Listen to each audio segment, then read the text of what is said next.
Cyber ઠગો દ્વારા digital arrest કરાયેલી એક મહિલાને અમદાવાદ સાયબર ક્રાઇમે બચાવી લીધી.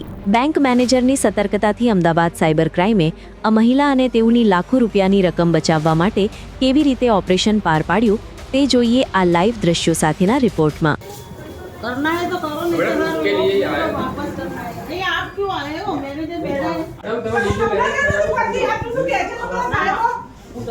તમારા પૈસા સમજો તમે भले जाए સાંભળી લો મેડમ અંદર આવી જાઓ नहीं बैठना मेरे को मतलब वापस करो एप्लीकेशन. સાંભળો पहला छोड़ो મેડમ 1 મિનિટ નો ફોન આપી पहला छोड़ो.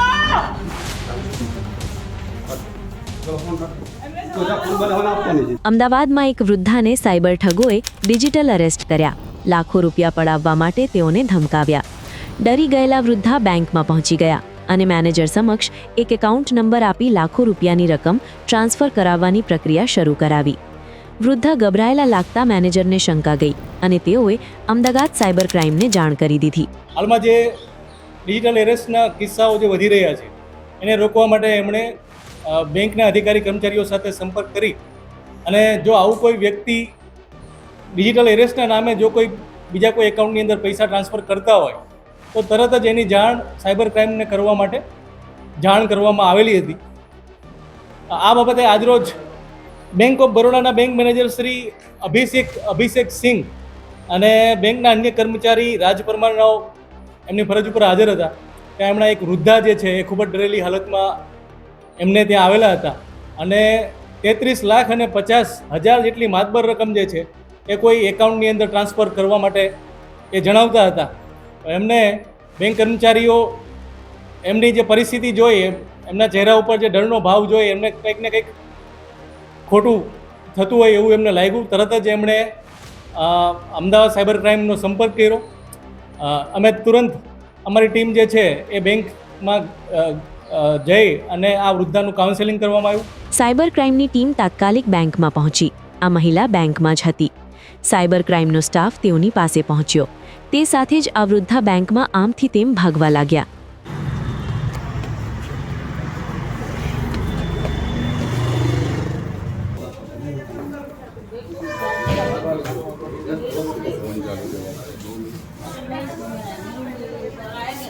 સર આવે नहीं सुनना मेरे किसी को. बैठना ही नहीं. 2 मिनट बैठिए अरे नहीं बैठना नहीं. मैडम बैठिए 2 मिनट तो बैठिए करना है तो करो, नहीं मैडम, तो उसके लिए ही आया. वापस करना है. नहीं आप क्यों आए हो? मैनेजर बैठा है. हाँ मतलब हम ब्रांच में बैंक से ही हैं. नहीं कोई जरूरी नहीं है. નકલી પોલીસથી આ વૃદ્ધા એટલા ડરી ગયા હતા કે અમદાવાદ સાયબર ક્રાઇમની અસલી પોલીસ પર પણ તેઓ ભરોસો કરતા નહોતા. आगे नहीं बता दो. સાહેબને સમજાવો વર્ગી રીતે. मैडम कुछ सारा માટે કહીએ કાર્ડ બતાવી અંદર આવી જાઓ नहीं बैठना मेरे को मतलब वापस करो एप्लीकेशन. મેડમ તમે નીચે તમારા પૈસા સમજો તમે ભલે જાય સાંભળી લો મેડમ તમે સાંભળો એકવાર સાંભળી લો તમે. ફોન લઈ લો. મેડમ તમને કોઈ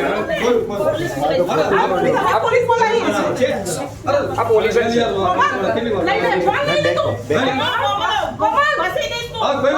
કઈ વાંધો નહીં મેડમ મેડમ તમે સાંભળો આટલા લોકો છે સાતમો જ કહી દો.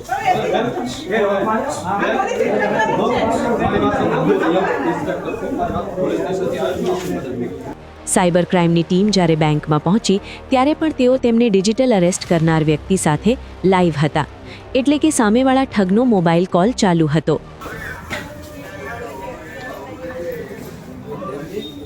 फोन चालू है 10 मिनट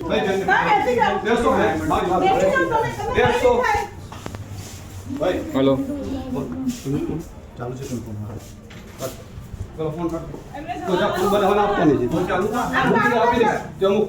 અમદાવાદ સાયબર ક્રાઇમની ટીમે મહામુસીબતે બેંકના મહિલા સ્ટાફની મદદથી આ વૃદ્ધાને કાબૂ કર્યા. હિંમત આપી, ધરપત આપી અને પછી સાયબર ક્રાઇમ સેલ ખાતે તેઓને લઈ જવાયા. તમારા માટે જ અમે આવ્યા છીએ. સાયબર ક્રાઇમમાંથી અમે આવ્યા છીએ તમારા માટે. તમારા case ICICI. Ahmedabad cyber crime cell ખાતે આ વૃદ્ધાને લઈ જવાયા બાદ તેઓના સગા સંબંધીઓને પણ બોલાવ્યા. અહીં આ વૃદ્ધાને સાયબર સેલના અધિકારીઓ પાસે લઈ જવાયા. અમદાવાદ સાયબર ક્રાઇમ સેલના ઇન્ચાર્જ ડીસીપી ડોક્ટર હાર્દિક માંકડિયાએ તેઓ સાથે શું બન્યું હતું તે જાણવાની અને આવા લોકોથી બચવા માટે સમજાવ્યા. ये एक फ्रॉड करने का तरीका है जो साइबर ठग अपनाते हैं. डिजिटल अरेस्ट में कोई आपको वीडियो कॉलिंग के जरिए घर में बंधक बना लेता है. डिजिटल अरेस्ट के मामलों में ठग कोई सरकारी एजेंसी के अफसर या पुलिस अफसर बनाकर आपको वीडियो कॉल करते हैं. साइबर ठग गिरफ्तारी का डर दिखाकर आपको घर में ही कैद कर देते हैं. ठग वीडियो कॉल में अपने बैकग्राउंड को किसी पुलिस स्टेशन की तरह बना लेते हैं जिसे देखकर पीड़ित डर जाता है और वो उनकी बातों में आ जाता है. ठग जमानत की बात कहकर आपसे ठगी शुरू करते हैं. अगर कोई आपको किसी खास एजेंसी जैसे सीबीआई या इनकम टैक्स डिपार्टमेंट का अधिकारी बता रहा है तो आप उस एजेंसी के नंबर पर कॉल करके इस बात की जानकारी दे सकते हैं और उनसे मदद मांग सकते हैं. ફોટા રહે છે એ બધું થાય છે. મેં કીધું આ નંબર મારો નથી, એટલે જે નંબર આવ્યો ફોન એ મારો હતો નહીં. તો પછી કે હું તમને પેલા આને સીબીઆઈ જોડે કોન્ટેક્ટ તમને લાઈન આપું છું એમ. કે ત્યાંથી પછી મને ડાયરેક્ટ વાત કરી. એટલે આમાં મને એણે બધું મોકલ્યું કે આ તમારું બધી ફેક એફઆઈઆર મોકલી. ટેલિગ્રામે બધું કાર્ડ મોકલ્યું કે આ તમારા નામે રજીસ્ટર છે. આના ઉપર કે 24 મકાનોના પૈસા બધું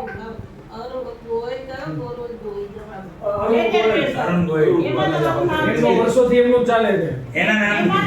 તમારું નામ આવે છે કે અરુણ ગોયલ, અરવિંદ કેજરીવાલ ને અમુક એ જ બધા ચાલે છે.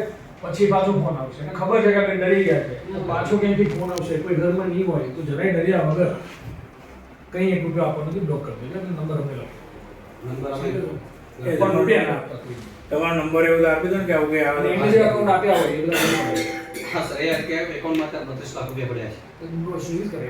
આખો મામલો શું હતો અને કરાયેલી કાર્યવાહી અંગે બાદમાં અમદાવાદ સાયબર ક્રાઇમ સેલના પીઆઈ પારસ મકવાણા દ્વારા માહિતી આપવામાં આવી. અને જાણ થઈ કે જે વૃદ્ધા જે છે એમને એમના આધાર કાર્ડનો ઉપયોગ કરી અને બેંક એકાઉન્ટ ખોલવામાં આવેલા છે અને એમાં સાયબર ક્રાઇમ ફ્રોડના પૈસા જે છે જમા થયા છે એમ કરીને તમારા વિરુદ્ધમાં કાયદેસરની કાર્યવાહી કરવામાં આવશે. તમે એરેસ્ટ થઈ શકો છો. એ રીતના ડરાવી ધમકાવી અને એમને ડિજિટલ એરેસ્ટ કરી અને એમની પાસે જે 33,50,000ની જે મરણ મૂડી હતી એ એમને અલગ એકાઉન્ટોની અંદર ટ્રાન્સફર કરવામાં એમને જણાવવામાં આવેલું હતું. અને એ આ ડિજિટલ એરેસ્ટની ધમકીથી ડરીને બેંકમાં એ પૈસા જે છે એ ટ્રાન્સફર કરવા માટે એ વૃદ્ધા આવેલા હતા. બાદમાં આ વૃદ્ધાનું યોગ્ય કાઉન્સેલિંગ જે છે એ કરવામાં આવેલું હતું. એમને આવી ડિજિટલ એરેસ્ટ જે છે એ કોઈ પોલીસ દ્વારા કરવામાં આવતું નથી. આવું ડિજિટલ એરેસ્ટ નું કોઈ છે નહીં એવું એમને સમજાવવામાં આવેલું હતું. અને એમના આધારે એક વૃદ્ધાના 33,50,000 જે મરણ મૂડી હતી એ બચાવવામાં અમદાવાદ સાયબર ક્રાઇમ પોલીસને સફળતા મળી હતી. અમદાવાદ સાયબર ક્રાઇમ સેલ અને બેંકો વચ્ચેના સફળ સંકલનને કારણે એક વૃદ્ધાની લાખો રૂપિયાની જીવન મૂડી બચી ગઈ. પરંતુ સૌ કોઈએ અજ્ઞાત કોલથી બચવાની જરૂર છે, ડરવાની જરૂર નથી. કોઈ પણ પોલીસ કે સીબીઆઈ કોઈ પણ વ્યક્તિને ઓનલાઈન અરેસ્ટ કરતી નથી. એ બાબતની જાણકારી સૌએ રાખવાની જરૂર છે. અને જો તમને આવો કોઈ કોલ આવે અથવા તમારી આસપાસની વ્યક્તિને આવે તો ગભરાયા વગર સાયબર ક્રાઇમ સેલનો સંપર્ક કરો.